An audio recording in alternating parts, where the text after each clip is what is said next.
Charlie Kirk is dead. September 10, 2025, he was shot on stage, mid-speech, and just like that, the culture war got its biggest martyr in years. But here's a real story. The bullet didn't end anything. It opened a new chapter. The way people are reacting right now, mourning, celebrating, panicking, justifying, tells us more about where America's heading than the killing itself. So today, I'll break down why humans react this way, how both sides are spinning the event, and what direction the US is about to take. Spoiler, history says things don't calm down after assassinations. They escalate. So drop it in the comments, man. Do you guys think that this makes America safer or more dangerous going forward? Also, make sure to stick around till the end of the video because I'm going to give you guys my own take and I'd love to talk to you guys about it. I'd love to hear your opinions on this. First thing I want to go over is the psychology of extreme reactions from both sides. So, why are people crying in the streets while others are cracking memes? Because assassinations doesn't hit the brain like normal death. When a polarizing figure is psychology takes over. Supporters tend to do this thing called identity fusion, and they don't just like the figure, they fuse with them. An attack on Kirk feels like an attack on themselves. That's why his fans are grieving, like they lost a family. And then the opponents tend to do this psychological thing called dehumanization. So they saw him as a symbol of everything that they hated, and when the symbol falls, they feel relief, even joy.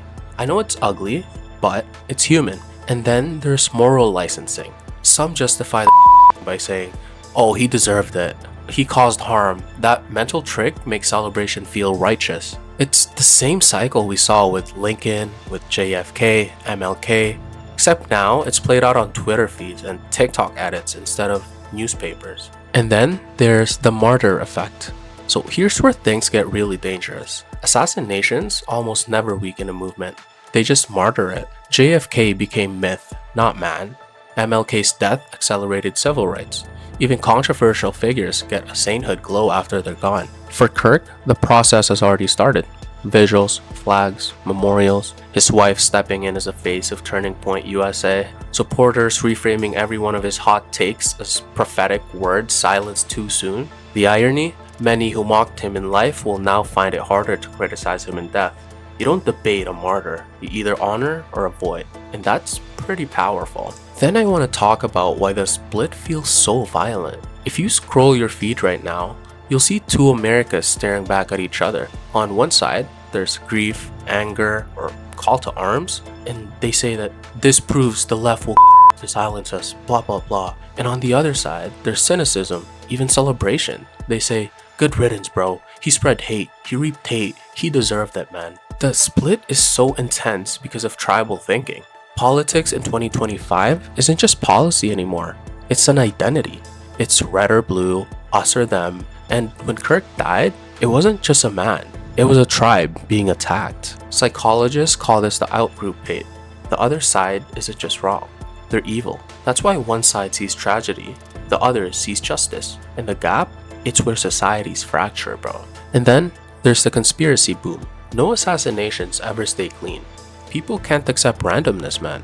So conspiracies, they tend to bloom. I'm sure you already kind of see it.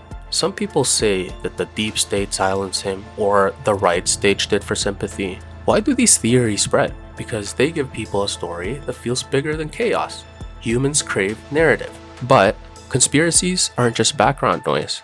They shape politics, man. They harden distrust in institutions. They radicalize the fringe. And in Kirk's case, they'll keep his name alive for decades, man.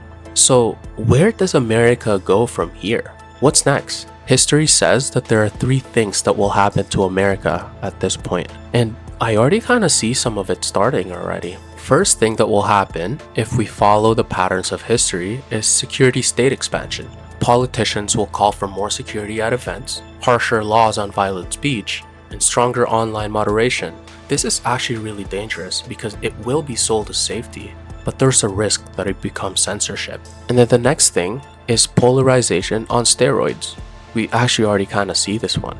The right will use Kirk as proof that they're under attack, and the liberals will point to his rhetoric as proof that words have consequences. The middle will shrink, and every debate will be framed as survival, not compromise. And then the next thing that will happen is the scariest one of them all. There's going to be an increase in risk of violence. So once political murder is real in people's minds, others start to think that it's on the table. There's going to be copycats, lone wolves, or revenge attacks. It doesn't take many incidents to destabilize a country.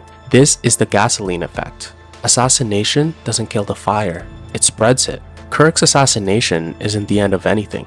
It's the beginning of a new cycle. Martyrdom, polarization, conspiracy, and potential violence. If history repeats itself, his movement will grow louder, not quieter.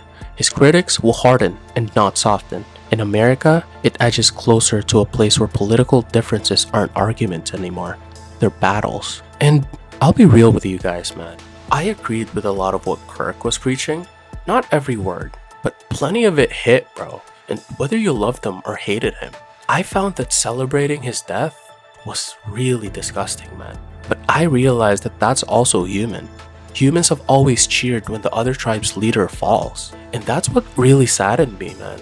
Part of me thought, maybe we'd evolve enough to break that pattern. That we were finally past the stage of dancing on graves. But man, history keeps showing us that we're not. The cycle just keeps repeating over and over.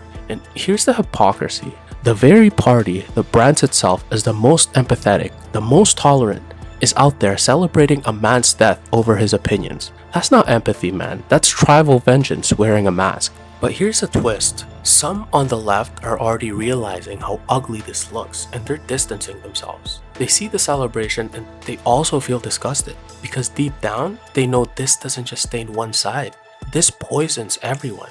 And honestly, man, I'm more of a middle left leaning person, and the left celebrations are only hurting their cause.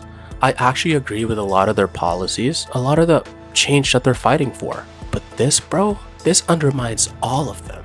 It makes their movement just look hypocritical and cruel, and it hands ammunition straight to their opponents. So you can hate Kirk, or you can love him, but you can't ignore the pattern, bro. So let me know what y'all think of the video, bro. I'd love to get your take on this, and I'd love to talk to you about it. So if you want more breakdowns of how psychology and history collide with politics today, bro, make sure you hit that subscribe. This channel does not do comfort food. It does the truth, even when it's ugly.